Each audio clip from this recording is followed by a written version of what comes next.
AI is more dangerous than, say, mismanaged aircraft design or production maintenance or bad car production, in the sense that it has the potential, however small one may regard that probability, but it is non-trivial. It has the potential of civilizational destruction.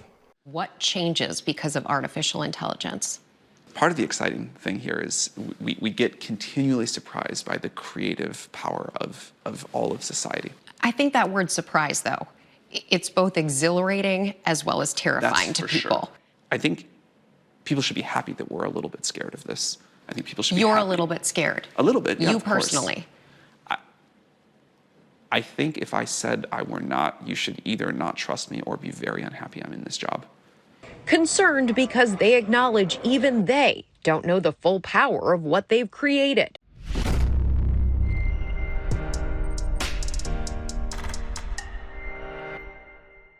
Hey guys, welcome back to the show. My name is Tabang. In this episode, we're going to be taking a closer look at the crazy world of AI, and we'll try to do a rough approximation of how long it will take for AI to eventually take your job and ultimately kill you. Joking, not joking. Now, on the 22nd of March, Elon Musk and thousands of other AI and tech experts got together and penned an open letter to call for a pause to the development or further developments of AI, especially the AI that's more powerful than ChatGPT or GPT-4. This morning, a plea from Elon Musk and some of the world's tech innovators calling for a pause in the development of artificial intelligence, fearing there's a rush to develop powerful digital minds that no one, not even their creators, can understand, predict, or reliably control. After seeing that letter, I was left asking myself, is this AI really that dangerous, right? It can't be. There's no way that the panic is justified. And like any proud skeptic, I had to go check it out myself. So to find out what all the fuss is about, I jumped into the Future of Life Institute's website, beautiful name, and I won't go through the whole letter. I'll link it in the comments below so you can read it after. Over 26,000 signatories so far, verified, and I'll jump to what I think are the important points of this letter. Contemporary AI systems are now becoming human competitive at general tasks. And we must ask ourselves, should we let machines flutter information channels with propaganda and untruth? You know, largely up until now, what is true has been owned by us. What we say is the truth has been human generated. Now we are moving into a time when machines are able to generate the untruth, right? Or to spread propaganda. And the scarier thing about generative AI is that you will not be able to discern whether this is true or not, or whether this is human generated or not. Just this week, this is an absolutely chilling story. An Arizona mom claimed that scammers used AI to clone her daughter's voice so that they could demand a $1 million ransom. And Joe Rogan issued a warning about AI after someone created a fake, complete version of his podcast. It wasn't him. He never had those guests on. Nothing about it was real with AI technology. I am not the real Joe Rogan. Let me repeat it once more. I am not Joe Rogan, and the guests are not the people they portray. This is purely fiction, just for fun, so don't go around making little clips for your TikToks and make the world believe I said things I never said. Every single word of this podcast has been generated with the help of ChatGPT. I mean, the AI is not perfect. It might be perfect one day, but right now it's not perfect, and often hallucinates, so it makes up stories. And the dangerous thing about that part is that it does so convincingly. You know, have you ever had a confident bullshitter, politician? Have you ever had a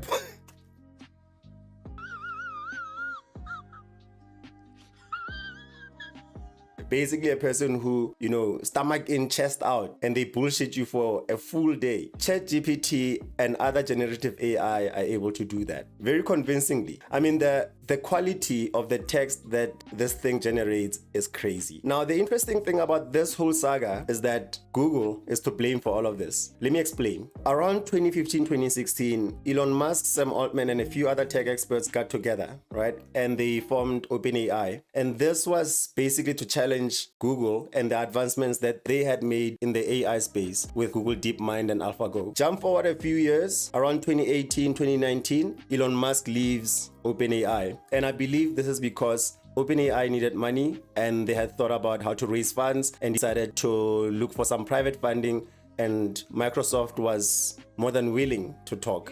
For Microsoft CEO Satya Nadella, it's all a generational chance to put his company back on top when it comes to innovation. We clearly are in a kind of arms race when it comes to AI. It seems like everybody is coming out with new products this year. Where is this going?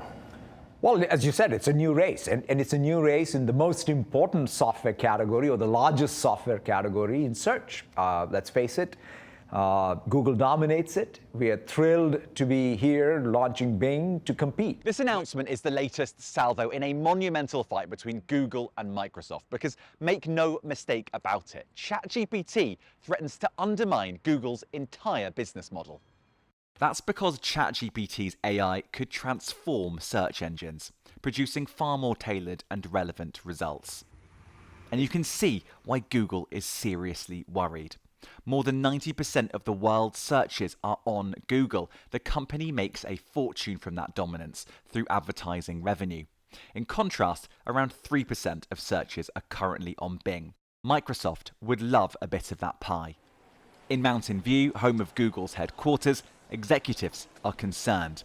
They hope that Bard will be the answer to ChatGPT. The company has poured money into AI over the past few years. Bard is based around a language model called Lambda, which one Google employee said was so human-like, he believed the system to be sentient. We still don't know how good Bard is or will be, but one thing we do know is that Google is seriously spooked. Just one way, ChatGPT is already disrupting the tech industry. Now, since that partnership started, Microsoft has gone balls to the wall with the implementation of AI in their products. They started off with Microsoft Bing, that sent Google on a frenzy, and then they followed it up with Microsoft 365 Copilot.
Now, Copilot is going to be a game changer once it's all fully rolled out, right? And a lot of jobs are either going to be taken or changed forever by these developments. Now, some of you may be old enough to remember Microsoft's Clippy. This is Clippy on steroids. And while we're on the topic of Microsoft and jobs, it turns out that Microsoft last year, March, acquired Nuance. Now, Nuance is a large AI B2B or business-to-business operator. According to their website, these are some of the industries, and pay attention to how many jobs potentially get lost in these industries or get changed forever. Nuance plays in the healthcare space, customer engagement, security, and productivity. Satya Nadella, Mark Benjamin, CEOs of Microsoft and Nuance Communications. Great to have you on CNBC this morning. Satya, get straight to this, nearly $20 billion deal inclusive of debt. Give us the rationale and how important specific industries and depth and knowledge in those industries are as you build out this AI-driven cloud strategy. Good morning, John. It's fantastic to be with you. It's a very exciting announcement for us. If you think about this, it always starts for us with our mission to empower people and organizations. And in this case, it's about healthcare. It's about the patients. It's about doctors. It's about health outcomes. And Nuance and Mark and team have done a fantastic job of taking perhaps the most defining technology of our times, artificial intelligence, applying it in the most critical of industries, healthcare, and doing it also with that platform-first, partner-first approach. And so for us at Microsoft to bring everything that we have done in healthcare over the years and over the decades with Nuance, with partners, is what this deal is all about. Now, this acquisition had me a bit worried. Actually, maybe not a bit, a lot worried. Because with Nuance's AI technology, Microsoft's reach, and GPT-4, we can only imagine the consequences of these being deployed at scale before we know what kind of jobs these are going to really replace. Right? Should we automate away all the jobs, including the fulfilling ones? This is a serious sticking point. This is a serious problem because You've said AI will likely eliminate millions of jobs. Many people are going to ask, why on earth did you create this technology? I think it can do the opposite of all of those things too. It is going to eliminate a lot of current jobs, that's true. We can make much better ones. The reason to develop AI at all is that I believe this will be, in terms of impact on our lives and improving our lives and upside, this will be the greatest technology humanity has yet developed. And these AI technologies span across a wide range of sectors, right? Professional sectors that are well-paying and could be seen as fulfilling by other people. It seems that it's not only the professionals that are going to be replaced, even artists are at the risk of being replaced by AI. A producer by the name of Trini SYL recently released a song that was both scary, and because I love hip-hop, I must admit I love it. So without further ado, I'm gonna play just about 30 seconds to a minute of it. You let me know what you think. And one thing to note is that Jay-Z was not involved in the making of the song at all.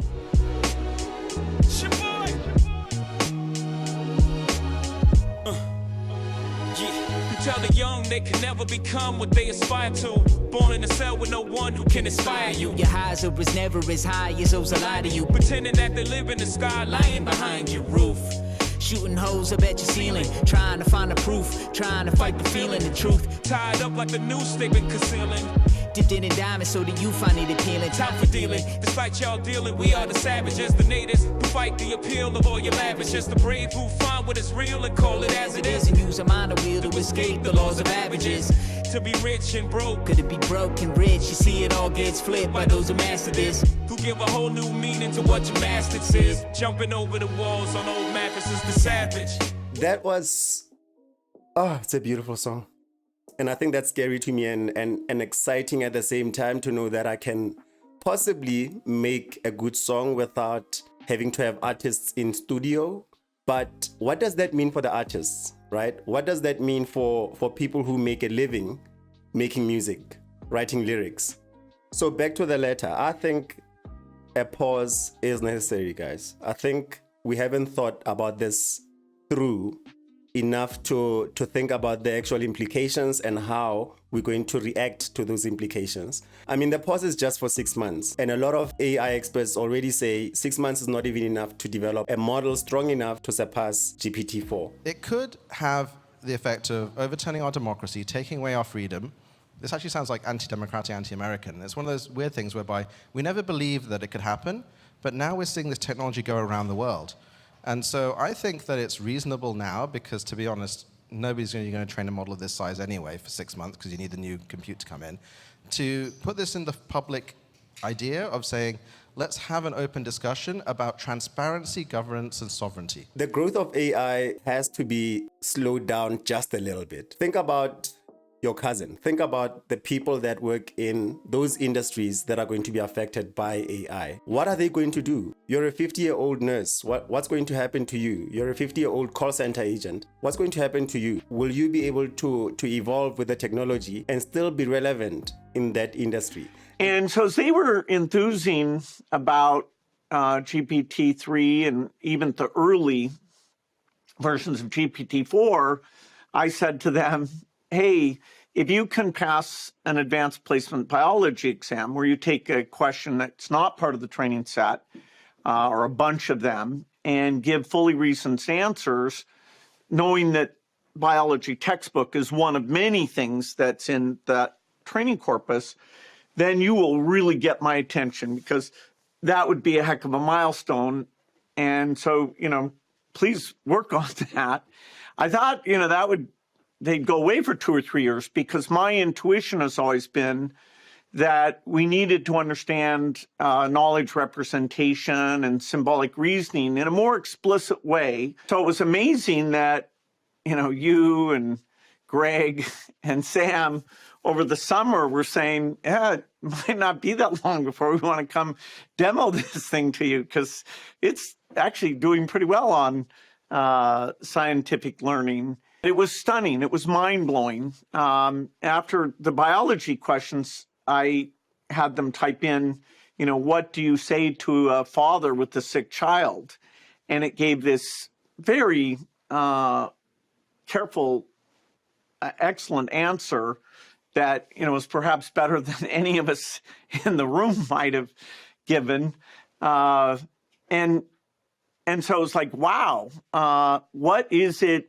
What is the scope of this thing? Because this is way better. Bill Gates is wowed and amazed by technology. I never thought I would live to see the day that happened. But the fact that he couldn't even believe his eyes and believe the speed at which their systems had developed. I mean, he gave them about 2 to 3 years to develop this, right? And they came back in a matter of months to show him something that totally blew his mind. Now, over to the more philosophical question. Should we develop non-human minds that might eventually outnumber, outsmart, obsolete, and replace us? Should we risk the control of our civilization? And I think these are important questions, especially if we're going to be building strong AGIs that will definitely replace a lot of jobs. And the bigger question is, are people ready? Are people ready to move to the new jobs? It might not be that easy. So while this pause is happening, the letter is proposing that AI research and development should be refocused on making today's powerful state-of-the-art systems more accurate, safe, interpretable, transparent, robust, aligned, trustworthy, and loyal. I agree. If there was a technology that was way more intelligent than you would want that technology to be safe, right? You'd want accurate information from that technology. And you'd also want it to be trustworthy. And more importantly, the last word, loyal. We do not want to release an AI or AGI to the world that is none of those things. Even if just one of them is missing, it's a problem. And in parallel, AI developers must work with policymakers to dramatically accelerate development of robust AI governance systems. I'm not too sure about this one, guys. I mean, lawmakers are just now trying to get their heads around how the internet works. Well, how do you sustain a business model in which users don't pay for your service? Senator, we run ads. If I move from here and go over there and sit with my Democrat friends, which will make them real nervous, does Google track my movement? Does Google, through this phone, know that I have moved here and moved over to the left? Not by default. There may be a Google service which you've opted into use, and if... So Google knows that I am moving over there. It's not a trick question. You know, you make $100 million a year, you ought to be able to answer that question. Does Google know through this phone that I am moving over there and sitting next to Mr. Johnson? It's yes or no. I won't be able to answer without looking at... You can't say yes or no. Without knowing more details. Yes or no? I genuinely don't know without knowing I'm what shocked services. you don't know. I think Google obviously does. The car of humanity is at a crossroads. To the left is dystopia, to the right is utopia. The blinker is on. Which way is it pointing? It's utopia. After 9 years, you know what I realize?